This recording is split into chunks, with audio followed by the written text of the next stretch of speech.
All right, moving on to enabling the administrative task delegation.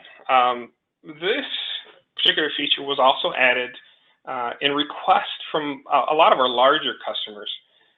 The current administrative role is usually given only to certain individuals in a company because of the rights and the permissions that that particular role has. However, there are certain tasks that people wanted to delegate from the administrator to other users, but did not want to give them full administrative rights.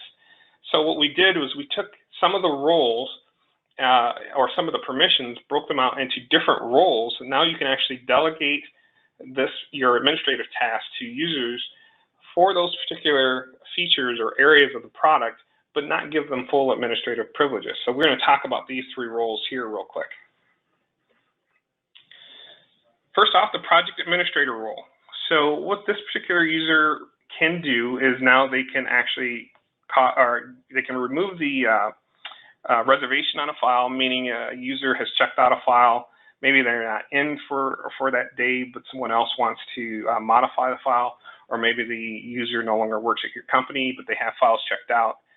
This particular project administrator now can go in and they can remove the reservation, meaning they can do an undo checkout, even though they are not the person who originally checked out the file. This administrator also has the ability to do unconditional deletes.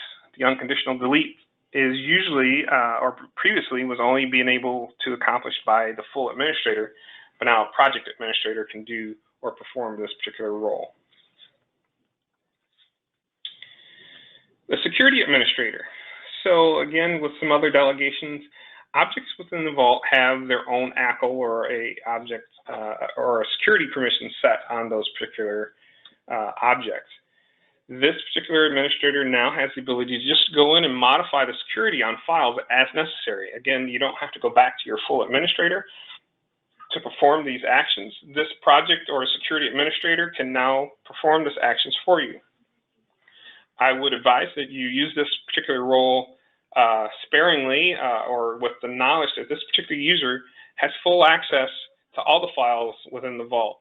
He can see what's called a cloak file, meaning if he originally does not have permissions to view a file, because he has this role, he can view that file, although its current security says that he cannot. He can change the permissions of those files, but that's all this user can do is start modifying security on objects. As you can see from the dialog, the small set of permissions that are added to this particular role. The configuration administrator. So again, usually the administrator, the full administrator, would go in and have the ability to control the files and the visualization properties. What I showed is now the PDF options during print. Manage the behaviors, the properties, the life cycles, category rules, things like that.